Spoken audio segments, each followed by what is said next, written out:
සමසෞඛ්‍ය උපාධිධාරීන් සෞඛ්‍ය සේවාවට බඳවා ගැනීම සම්බන්ධව යම් අර්බුදයක් මේ මොහොතේ මතුවලා තියෙනවා. අපි දන්නවා සමසෞඛ්‍ය උපාධිධාරීන් මේ වෙනකොට හෙද සේවාව විදිහට ගත්තොත් 1000කට ආසන්න ප්‍රමාණයක්, සමස්ත කණ්ඩායම විදිහට ගත්තොත් 1400කට ආසන්න ප්‍රමාණයක් ඉන්නවා. ඉතින් මේ බඳවා ගැනීම යම් ප්‍රමාදයක් පහුගිය කාලය තුල සිද්ධ වුණා. අපි දිගින් දිගටම අගමැතිවරයාට කිව්වා, නලින් ජයතිස්ස සෞඛ්‍ය ඇමතිවරයාට කිව්වා මේ අය වහාම රාජ්‍ය සෞඛ්‍ය සේවාව සඳහා බඳව ගන්න කියලා. අවුරුදු 4ක උපාධියක් මේගොල්ලෝ අරන් ඉන්නේ.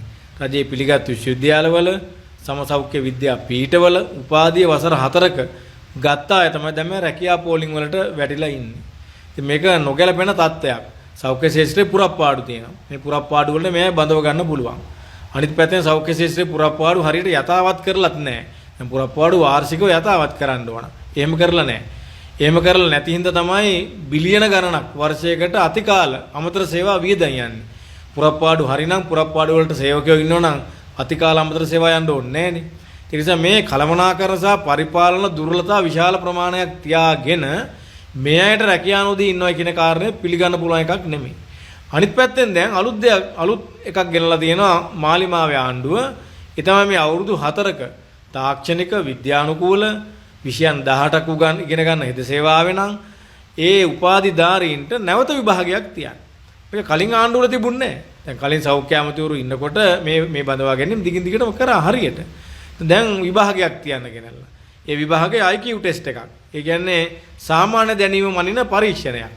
දැන් මේ තාක්ෂණික උපාධියක් ගත්ත අය පරිපූර්ණක සේවාවේ නම් හෙද සේවාවේ නම් තාක්ෂණය සහ විද්‍යාව මිශ්‍ර වෙච්ච විෂයන් 18ක් ඉගෙන ගත්ත අවුරුදු 3ක් තිස්සේ අවුරුදු 4ක් තිස්සේ උපාධියක් ගත්ත කෙනෙක්ගෙන් IQ ටෙස්ට් එකක් තියලා මොනවද ආණ්ඩුව බලාපොරොත්තු වෙන්නේ? මොකක්ද කරන්න හදන්නේ?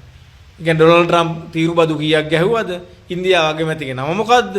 මේ වගේ දේවල් අහලාද මේ සෞඛ්‍ය සේවාවට මෙයා සුදුසුද නැද්ද කියන කාරණේ තීරණය කරන්නේ? ඉතින් කවුද මේ ඔලොමොට්ටල වැඩ කරන්න කියන කාරණේ ලොකු ප්‍රශ්නයක්.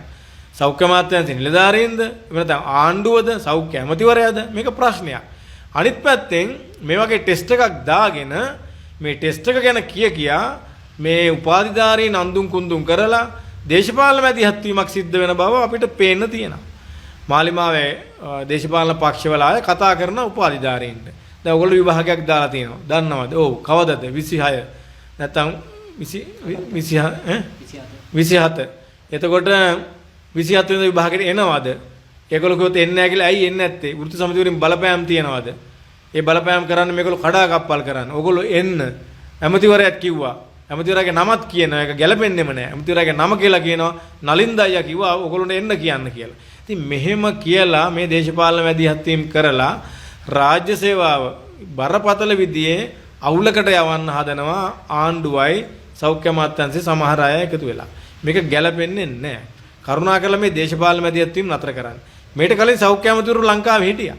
එය මෙවැනි දේශපාලන බලපෑම් කරේ නැහැ විභාගවලට. විභාගයක් තියෙනවා ඊටාම ස්වාධීනව. ඒ විභාගය කරන්න නිලධාරීන්ට ඉඩ දුන්නා. අමාරුණ විභාග අමාත්‍යාංශ විභාග දෙපාර්තමේන්තුව අධ්‍යාපන අමාත්‍යාංශය මැදිහත් කරගෙන ඒ වගේ ස්ටෑන්ඩඩ්ස් හදලා ඒ වැඩේ හරියට කරන්න ඉඩ දුන්නා. ඒකේ ප්‍රතිඵල අනුව තමයි යම් තීරණ ගත්තේ බඳවා ගැනීම වලට. ඉතින් මේ වෙලාවේ විභාගයක් ඕනෙම නැහැ. විභාගයක් දාගෙන දේශපාලන මේ අතපෙවීම කරලා මේ ශේෂ්ත්‍රයේ ආරවුලකට යවන්න හදනවා මේ අය එකතු වෙලා. ඉතින් මේක ගැලපෙන්නේ නැහැ. කරුණාකරලා අපි කියනවා රජ හෙදිල්දාරගේ සංගමේ විදිහට මේ විභාගය අවලංගු කරන්න. අපි කියනවා දරුවන්ට මේ විභාගය වලට අදාළ නැහැ. මේක වැරදි තීරණයක්. මේක මේ දේශපාලන මතයක් ගේන්න හදන එකක්. සෞඛ්‍ය අමාත්‍යාංශයේ සමහර නිලධාරීන් ඉන්නවා. ඒගොල්ලෝ මේව අවුල් කරන්න බලනවා. ඉතින් එවැනි කණ්ඩායම් එකතු වෙලා මේ කරන අවුල ලියන්නයි ඕනේ. ඒක වැඩි කරන්න නෙමෙයි. කින්ද අපි ආණ්ඩුවට කියනවා කරුණාකරලා සියලු සමසෞඛ්‍ය උපාධිධාරීන් වහාම බඳවා ගන්න කටයුතු කරන්න කියලා. උස්සේ සමිති වල උමනාවට මේ ළමයි ටික පාලනය කරන්න හදනවා කියලා චෝදනා ඉල්ල වෙනවා මේ පාර්ශව වලින්. ඒ ගැන මොකද කියන්නේ? ඔව් ඇත්තටම වෘත්තීය සමිතියක් කටයුතු කරන්නේ කොහොමද කියන කාරණය පිළිබඳව මාලිමායේ වෘත්ති සමිති ව්‍යාපාරය දන්නේ නැහැ. ඒක නිසා මේ වැටුප් පැඩීම කියන කාරණේදී ඒගොල්ලෝ අනාගත්තා. ඒක වෙනුවෙන් අඩු ගානේ සාධනීයව පෙනී හිටලා කටයුතු කරා නම් මේට වඩා ධනාත්මක විදියට ඒගොල්ලන්ට සේවාවේ රැඳෙන්න තිබුණා. අද මාලිමාවේ වෘත්ති සමිති ව්‍යාපාරයේ සෞඛ්‍ය ශාස්ත්‍රයේ කුජීත වෙලා තියෙන්නේ. රෝහලකටවත් යන්න බැරි තත්ත්වයකටපත් වෙලා තියෙනවා. ඒ தත්ත්වේ වහගන්න එකට උත්තරයක් හොයාගන්න මෙවැනි විභාග ධම්මලා ඒ විභාග වලට මැදිහත් වීම කරලා නැවත සේවකයෝ අල්ලා ගන්නද මේ හදන්න කියන සැකයක් සෞඛ්‍ය ශාස්ත්‍රයේ මතුවලා තියෙනවා. ඒක ගැලපෙන්නේ නැහැ. ඉතින් නොගැලපෙන දේවල් කරලා වෘත්ති සමිති වලට මේ ක්‍රියාකාරීකව එහෙම නැත්නම් මේ සේවකයෝ එහෙම නැත්නම් මේ නිලධාරීන් සංවිධානය කරගන්න බෑ. කරුණාකරලා නිවැරදි පීල්ලට ඇවිල්ලා නිවැරදි විදිහට හැසිරීලා ඒ වැඩේ කරන්න කියන එක අපි ඉල්ලන්නේ.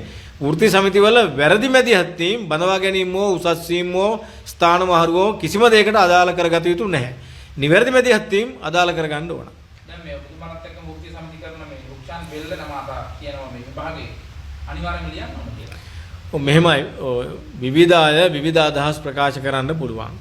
දැන් වෛද්‍ය උපාධිය ගත්ත කෙනෙක් අපි හිතමු විශ්වවිද්‍යාල ගණනාවක් තියෙනවා රටේ විශ්වවිද්‍යාල 17ක් විතර තියෙනවා. එතකොට මෙවැයන් පිට වෙලා ඉන්න වෛද්‍යවරුන්ට සෞඛ්‍ය අමාත්‍යාංශ සියල්ලටම රැකියාව දෙන්න බැරි නම් සෞඛ්‍ය අමාත්‍යාංශයට බඳවා ගැනීමේදී නැවත විභාගයක් තියෙනවා කියලා තීන්දුවක් ගත්තොත් කවුරු හරි ඒ තීන්දුවට එකඟද වෛද්‍ය සේවාවේ දැන් යෙදෙන අය? එහෙම එකඟ වෙන්න බෑනේ. ඒක විහිළුවක්. ඒක නිසා මේ වසර 4ක උපාධියක් අරගෙන එන අයට නැවත ඒකට සරිලන විභාගයක් නම් තව කමකුත් නැහැ. එහෙම එකක් නෙවෙයිනේ මේක. මේක IQ ටෙස්ට් එකක්. මේක යන්නේ අරවනේ. පිටුරුතලාගාරද කන්දේ උස කීයද? සමරල කන්දේ උස කීයද? එහෙම නැත්නම් ජෝ බයිඩන් මේ මොන රටේද ඉන්නේ? හිටියේ මොන රටේද? ට්‍රම්ප්ගේ තීරුබද්ද කීයද?